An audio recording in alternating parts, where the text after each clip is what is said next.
Madame, Monsieur, bonjour, ravi de vous retrouver une fois de plus pour cette session d'information. Voici pour vous les titres de ce 24 août 2021. Mort ce jour de l'ancien dictateur tchadien Hissène Habré au Sénégal, condamné à la perpétuité. L'homme serait décédé des suites du Covid-19 à l'âge de 79 ans. Visite hier du ministre d'État Zéphirin Diabré à la Haute Cour de justice. Sans grande surprise, le sujet de la réconciliation nationale a été au cœur des échanges entre le ministre en charge de la réconciliation nationale et le président de la Cour des comptes. Tous les détails de cette entrevue dans un instant. Atelier de 48 heures des journalistes des différentes régions du Burkina. Ils sont attendus sur des propositions allant dans le sens de la mobilisation des ressources internes en faveur de la planification familiale au Burkina Faso. Et puis nous commençons avec le ministre d'État burkinabé chargé de la réconciliation nationale qui était en visite hier à la Haute Cour de justice. Une visite de courtoisie qui aurait permis au ministre et au président de la Cour des comptes de s'étaler sur les dossiers en rapport avec l'avancement du processus de réconciliation au Burkina Faso. Sanata Siré vous en parle. Cette visite du ministre en charge de la réconciliation nationale à la Haute Cour de justice s'inscrit selon lui dans le cadre de la conduite du processus de réconciliation nationale. Zéphirin Diabré dit être venu s'entretenir avec le président de la Haute Cour de justice, Boukari Khalil Bara, sur l'état d'avancement des dossiers entrant dans le cadre de la réconciliation socio-politique au Burkina Faso, notamment le dossier du dernier gouvernement de Blaise Compaoré. En 2014, ce dossier a été transféré à la Haute Cour. Pour des raisons diverses de praticabilité, mais aussi de cohérence juridique, les choses ont pris du retard et je suis donc venu m'enquérir de l'état d'avancement de ce dossier-là qui, de notre point de vue, doit être traité par la justice afin que les responsabilités soient situées. D'ailleurs même, les personnes aussi accusées étaient venues voir le ministre de la Réconciliation pour faire état un peu de leurs soucis, que le dossier soit vidé parce que pendant qu'il n'est pas vidé, ces personnes-là sont soumises à des entraves diverses qui les empêchent de vaquer à leurs occupations. Les raisons qui freinent le traitement de ces dossiers selon le président de la Haute Cour de justice sont d'ordre logistique et financier. À en croire le procureur général après la Haute Cour de justice, le dossier du dernier gouvernement de Blaise Compaoré est suffisamment avancé et est en état d'être jugé.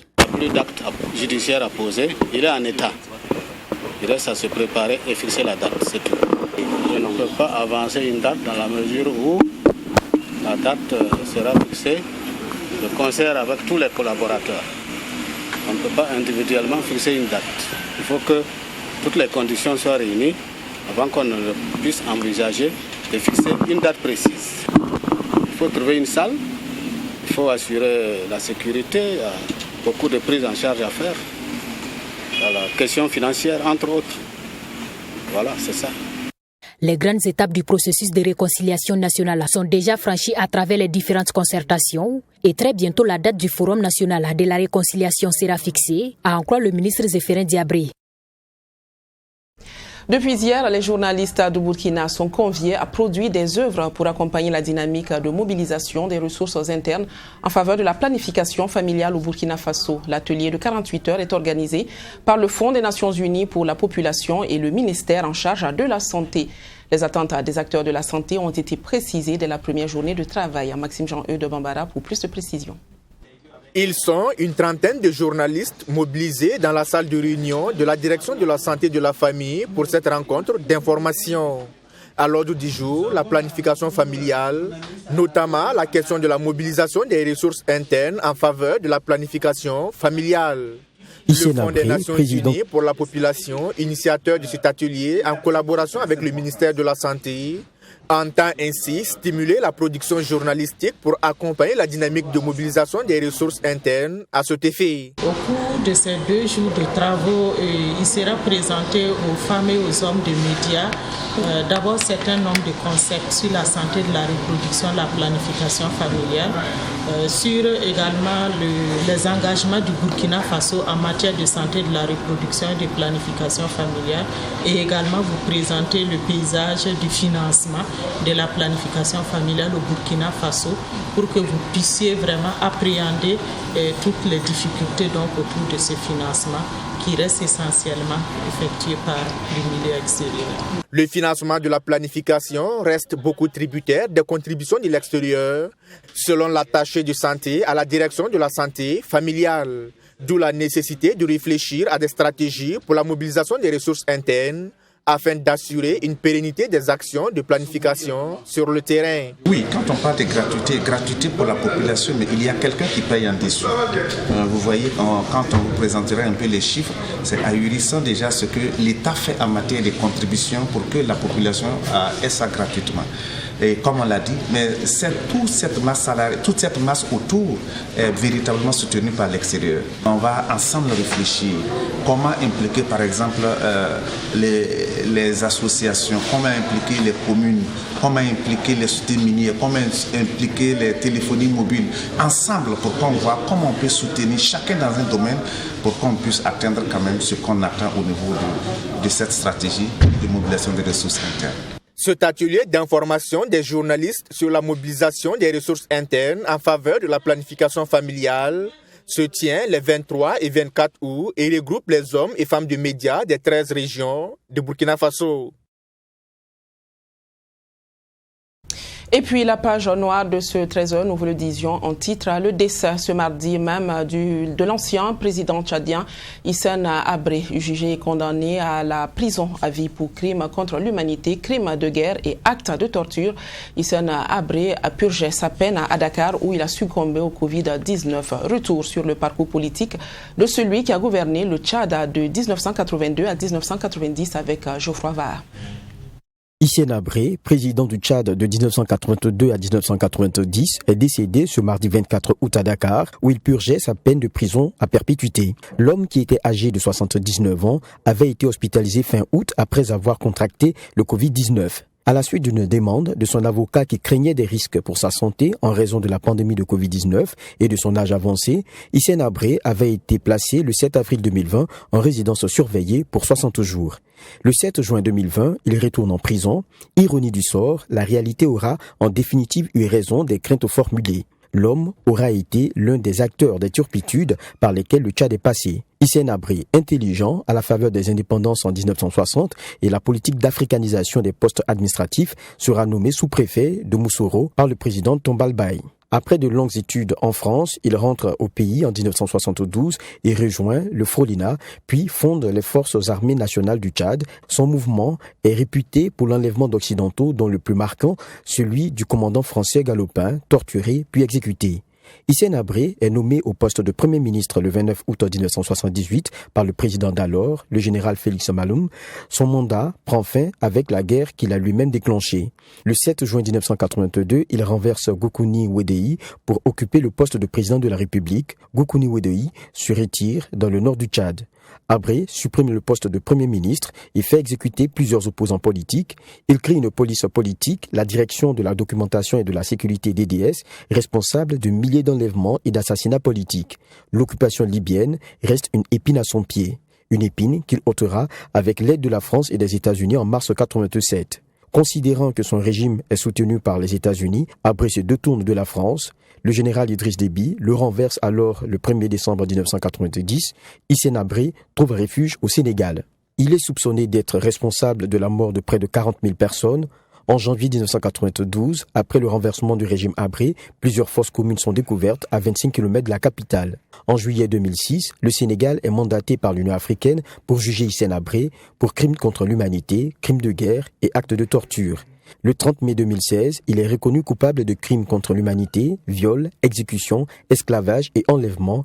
Il est condamné à la prison à perpétuité. Après avoir perdu en appel, en avril dernier, la justice sénégalaise refuse une demande de libération formulée par les avocats de l'ancien président qui s'éteindra ce 24 août. Voilà, et puis le conseil municipal de la commune de Bobo-Dioulasso a lancé hier une campagne de reboisement en marge de la journée nationale de l'arbre célébrée le 7 août dernier. Cette activité présente plusieurs objectifs dont la lutte contre la désertification et le maintien d'un cadre de vie sain et agréable pour les populations de la ville. Joseph Koudougou. La commune de Bobo-Dioulasso a procédé au lancement de la campagne communale de reboisement sur les berges du Marigot Oué de Bobo-Dioulasso. L'objectif est d'améliorer l'état de la diversité biologique par la promotion de la foresterie urbaine et périurbaine à Bobo-Dioulasso. Une initiative à mettre à l'actif du conseil municipal. Alors il semble que le Marigot Oué est un symbole des communautés locales ici. C'est un site sacré. Mais au-delà de ça, c'est un site également qui abrite un écosystème très particulier. Vous le savez tous, les silures sacrés, c'est le Marigot Oué. Le Marigot Oué traverse toute la commune de Bobo. Elle commence dans les villages rattachés, elle se poursuit dans les villages rattachés.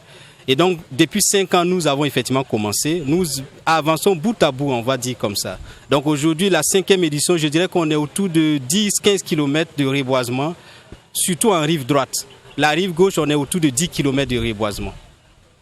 Donc c'est une ambition qui est portée et qui va aller sur très longtemps. On avait des palmiers, des cocotiers. C'est vrai que c'est des espèces qui semblent un peu exotiques, mais en réalité, quand on regarde, ce n'est pas des espèces si étrangères que ça à la commune de Bobo, qui est une ville qui est bien arrosée et qui constitue aujourd'hui la ville verte par excellence au Burkina. Pour cette campagne de reboisement, la commune de Bobo-Dioulasso continue de bénéficier de l'appui de la Société africaine de produits phytosanitaires et d'insecticides, Safito. Disons que cela fera 5 ans que la Safito accompagne la commune dans le reboisement. Et comme tout le monde le sait aujourd'hui, il y a toujours un volet éco-citoyen des entreprises. Donc travailler pour préserver l'environnement fait partie des valeurs que Safito entend défendre. Donc cette année, il était logique de continuer à accompagner la commune. Alors en général, il y a un budget qui est soumis et sur la base du budget, il y a le service environnement et santé-sécurité qui fait des propositions et de commun accord, on s'accorde sur un accompagnement. Et c'est ce qui a été fait cette année également. 5e du genre, ce sont environ 1000 plantes d'espèces différentes qui seront mises en terre. Pour 25 km de longueur, le Marigot Oué en a déjà bénéficié les éditions précédentes. Si je vous dis vacances scolaires, vous penserez tout de suite à repos. Eh bien, ce n'est pas toujours le cas pour tout le monde. En effet, cette période peut être le moment indiqué pour une mise à niveau ou un renforcement de connaissances. C'est d'ailleurs dans ce sens que plusieurs établissements de la place délivrent des cours de vacances. C'est le cas du collège Sacré-Cœur de Ouagadougou qui, cette année encore, propose son appui à ceux qui en font la demande. Un reportage de Hyacinthe Sawadougou. La période des vacances, un moment propice pour certains établissements du Burkina Faso de renforcer les capacités des apprenants à travers des cours d'appui. C'est le cas du collège Sacré-Cœur qui, depuis quelques années, organise des cours d'appui dans le but de rehausser le niveau des élèves.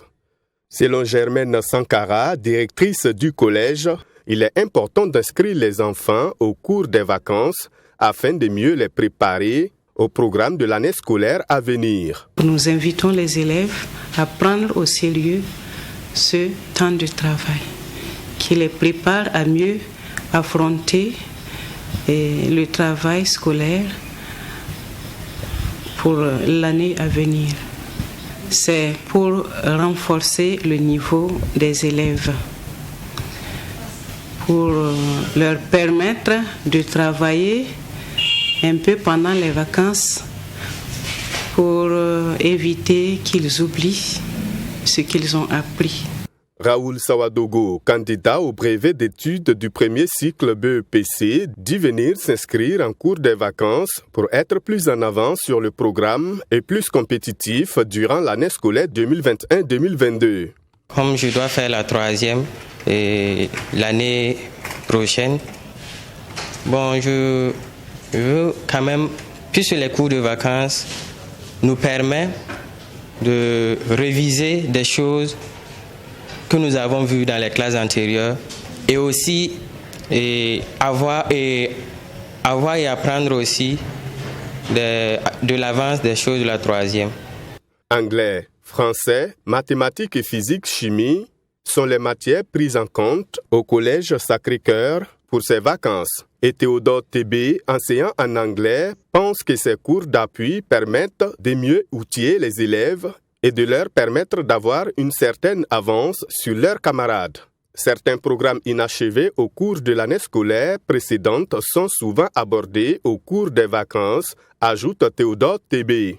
Les vacances sont un peu longues quand même, donc il y a certains élèves, quand ils passent toutes les vacances sans réviser, donc quand ils reviennent à la rentrée, ça prend du temps pour prendre.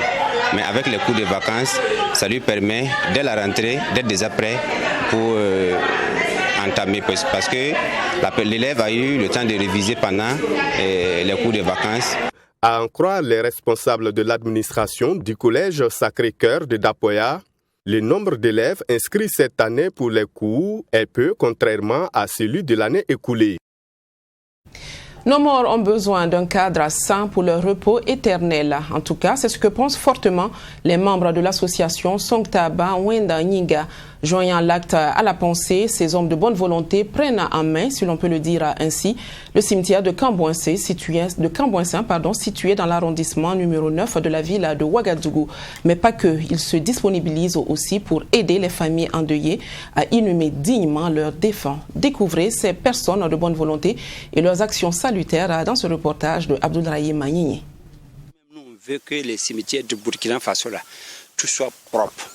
C'est le défi que s'est lancé l'association Songtaba Nyinga qui depuis plusieurs années œuvre pour l'assainissement de ce cimetière de Kambouensé. L'initiative est de Boukari Thiemtoré et de Oumarou Kwanda, respectivement président et vice-président de l'association. Depuis plus d'une décennie, ces deux jeunes aident les familles endeuillées à creuser la tombe. En 2020, l'association est officiellement reconnue par l'obtention d'un récépissé et compte une dizaine de membres. D'autres qui peuvent quitter au moins au village pour venir à l'hôpital soigner les malades. Et du coup, les malades sont décédés. Donc, vous pouvez partir avec la personne au village pour au moins trouver quelqu'un à vous aider pour enterrer, c'est un peu difficile. Donc, c'est à cause de ça qu'on a créé l'association. Donc, en ces cas, s'il y a un décès seulement, vous venez au cimetière de route de Kambouensé. Nous, on est là, on vous aide, on creuse les tombes et pour l'enterrer en même temps. Et c'est ça le but de notre association. Il n'y a même pas quelqu'un qui va venir dire que depuis nous, on est ici, on creuse les tombes pour vendre. Il n'y en a pas. Ça, là, il n'y en a pas. C'est ce que je dis, nous, on creuse gratuitement. Depuis maintenant 1 an, le cimetière a bénéficié d'une clôture, chose qui facilite l'action de cette association qui sécurise les lieux et lutte contre les herbes qui envahissent le cimetière. L'herbe qui est petite comme ça, là, nous, on utilise des produits pour tuer l'herbe qui est petite comme ça. Là. Mais l'herbe qui est gros comme des arbres, là, on ne peut pas tuer ça en produit. Si les viennent ici seulement, ils viennent trouver qu'il y a des herbes ici, ils vont dire que non, que le cimetière là c'est plein. Alors c'est pas encore plein. Si tu ne peux pas rentrer ici, tu vas dire que non, c'est plein. Tu viens trouver ici là. C'est organisé, tu vas voir qu'il y a beaucoup de tombes, et puis tu vas dire que non, c'est plein. Alors c'est pas encore plein. Derrière ici là, il y a de la place. Donc on s'organise seulement, et puis on va nettoyer pour trouver de la place. Dans cette action, Songtaba Nyinga bénéficie du soutien de bonne volonté. Il y a un même qui a payé un taxi-moto pour nous. Même les machines que vous voyez, les produits qu'on utilise pour tuer les herbes, un carton, ça fait au moins 28 000. Donc maintenant, ça fait 2 cartons. Un carton 28 000 et l'autre c'est 26 000. Donc les deux là, ça fait au moins 50 000 et quelques. Donc nous, on n'a pas les moyens pour travailler et pour payer ça. C'est les gens qui viennent ici là qu'on les demande. Et ils nous donnent, c'est ça même, on prend pour aller payer les produits et puis venir organiser ça. Loin d'être des personnes désœuvrées, les membres de l'association disent faire ce travail pour avoir des récompenses auprès de Dieu. D'où le nom de l'association Songtaba Nyinga en moré qui signifie s'entraider à cause de Dieu. C'est nous les musulmans, on dit que si tu creuses un tombe, tu auras la bénédiction. Et cette bénédiction, c'est Dieu même qui te le rendra. C'est ça aussi, nous on a entendu, on a besoin de la bénédiction, c'est à cause de ça, et on creuse. Sinon nous-mêmes là, notre groupe là, on est des commerçants, il y a d'autres qui travaillent. Il y a des mécaniciens, il y a d'autres qui font des pavés, bon, etc. Moi-même, je suis un commerçant. Mais nous, on ne vient pas ici. Puisque nous, on partage notre groupe en deux groupes. D'autres viennent aujourd'hui et puis demain. D'autres aussi viennent après-demain et puis bien. Donc, voilà, on suit, puisqu'on ne vient pas ici tous les jours. Malgré les multiples soutiens, l'association reste confrontée à des défis, notamment se doter d'un corbillard afin de soutenir les familles endeuillées. Même si c'est l'Amérique au moins qui peut nous aider à venir, même chaque dimanche pour nous aider, on va faire sortir les arbres, mais là ça va nous arranger. Deuxièmement, ce qui est notre problème aussi, c'est que je disais, il y a des gens qui vont venir ici. La personne est décédée, au moins pour prendre le corps de l'hôpital au cimetière ici, c'est ça qui est compliqué. Vous voyez notre tassé-manteau qui est là. On est obligé d'autres fois pour prendre tassé-manteau, aller prendre un corps à l'hôpital pour venir enterrer ici. Mais pour prendre tricycle, aller prendre un corps de l'hôpital ici, vous voyez que c'est un peu plus compliqué. Ismaïla Congo et ses camarades déplorent le manque de soutien de la mairie depuis le début de leurs activités. Ils espèrent l'autorisation du conseil municipal afin de bénéficier d'une installation de l'ONEA pour faciliter le travail d'assainissement, car pour eux, les morts méritent un cadre sain pour leur repos. Ouverture hier d'une session de formation dans le but de faciliter la création musicale aux couleurs et sonorités locales du Burkina Faso, initiée par l'association Mouvement Art Force. Cette première édition met en exergue le mode de création des sonorités de la région du sud-ouest du Burkina, notamment les musiques Lobiri et Dagara. 20 instrumentistes et arrangeurs ont 6 jours pour travailler en symbiose et proposer des références de musique à burkinabé. Mamidriana Kamabou. La musique traditionnelle occupe une place importante au Burkina Faso, mais peu connue sur le plan international. Cette session de renforcement de capacités sur les mélodies et styles de musique traditionnelle va donc permettre aux professionnels de la musique d'être des ambassadeurs du patrimoine culturel burkinabé au plan international. Nous avons 66 ethnies au Burkina et chaque ethnie n'a pas moins en tout cas de 3 styles de musique dans sa musique traditionnelle. Du coup, si nous avons des artistes, des chanteurs qui ambitionnent travailler dans ce sens, il faut qu'il y ait des instrumentistes, il faut qu'il y ait des arrangeurs qui maîtrisent le langage musical.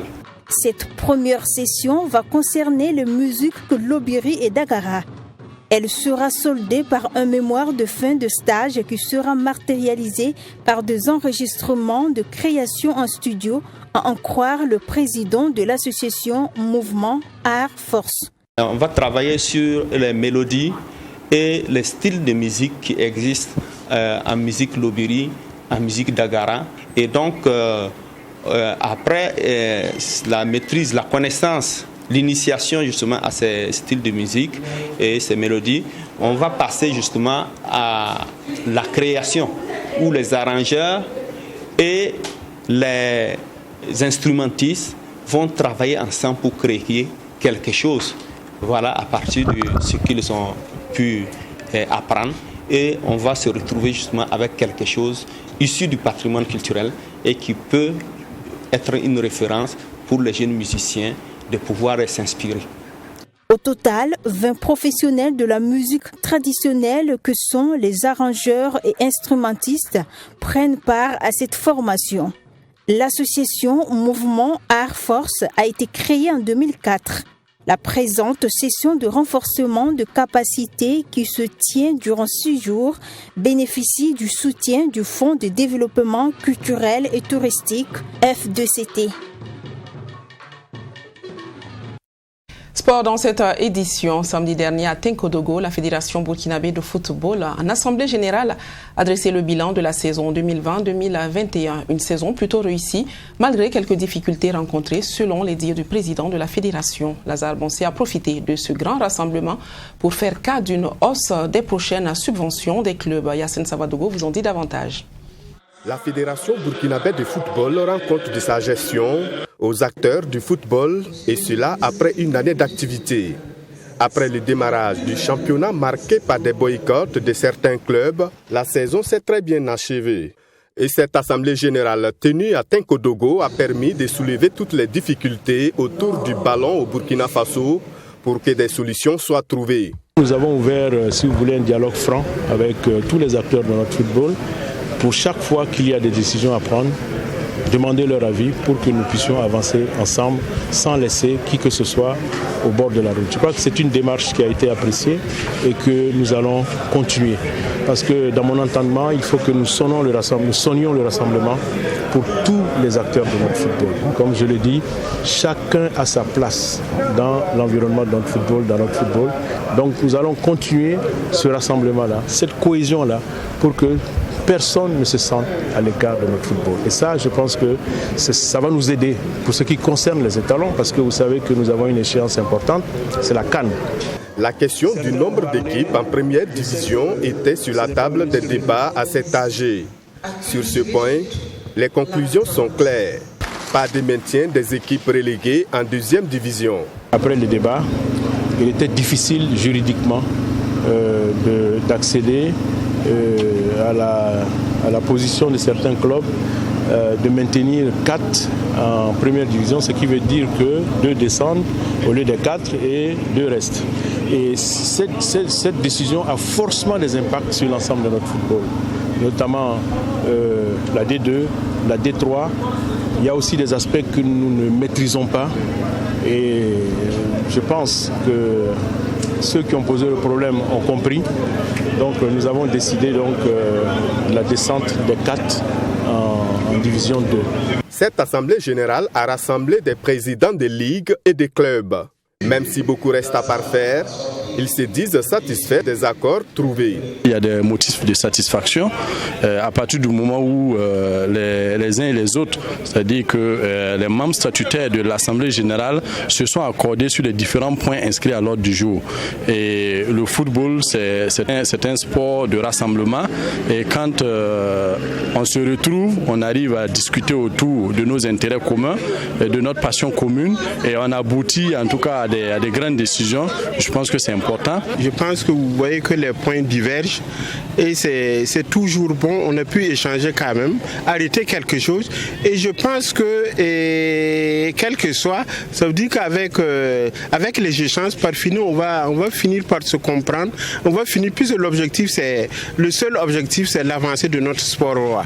C'est l'avancée du football que nous souhaitons. Donc, quelles que soient les divergences, et c'est ce qui est intéressant. Et je pense que ça va aller.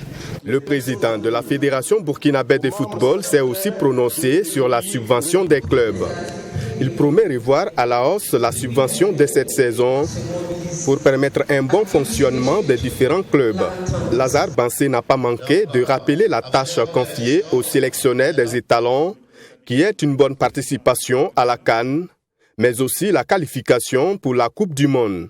Pour le président de la FBF, une liberté totale est accordée à Kamou Malo de faire le bon choix pour des résultats probants.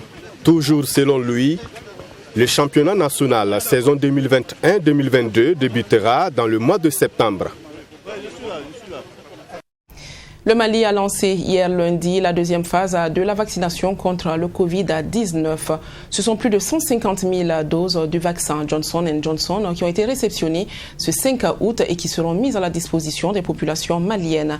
C'est un don du gouvernement américain à travers l'Union africaine et l'initiative COVAX. A précisé que ces vaccins sont uniquement destinés aux citoyens n'ayant pas reçu le vaccin AstraZeneca. Correspondance de Bourema Soulou. Pour la deuxième phase de la vaccination anti-Covid-19, 150 000 doses du vaccin Johnson & Johnson vont être administrées aux personnes majeures. Ces vaccins ont été offerts par le gouvernement américain dans le cadre de l'initiative COVAX pilotée par l'OMS. En plus du Mali, 52 pays africains couverts par le mécanisme COVAX vont également recevoir ces doses de vaccins. Dans la région africaine, à la date du 22 août, 52 pays ont reçu et commencé la vaccination. sur un total de 117 885 868 doses reçues. 87 142 736 doses ont été administrées et 31 708 658 doses complètes ou secondes doses ont été enregistrées. Face à la réticence observée lors de la première phase de la vaccination, le représentant de l'OMS au Mali tient à rassurer la population malienne. Les vaccins, mesdames, messieurs, sont sûrs, administrés gratuitement et leurs effets secondaires sont en général mineurs et temporaires. Les 10 vaccins sont de la même qualité que les autres vaccins et demeurent sûrs. Présent lors de cette cérémonie de lancement, le Premier ministre Shekel Kokala Maïga a défini la stratégie mise en place pour la réussite de cette seconde phase de la vaccination. Cette deuxième phase de vaccination contre la Covid-19 élargie aux personnes âgées de 18 ans et plus, avec une priorité pour les communautés à haut risque. Pour atteindre les cibles, 3 stratégies classiques seront utilisées, à savoir la stratégie fixe dans les structures de santé, la stratégie avancée au niveau des villages et la stratégie mobile dans les camps des personnes déplacées internes. Contrairement à la première campagne de vaccination, cette deuxième phase suscite déjà de l'engouement, comme en témoignent les files d'attente devant le centre de vaccination. Pour rappel, la première phase avec le vaccin AstraZeneca, plus de 173 000 Maliens ont reçu la première dose et plus de 86 000 personnes ont reçu les 2 doses. Fin de cette édition, je vous donne rendez-vous demain à 13h. Excellente suite d'après-midi sur nos antennes.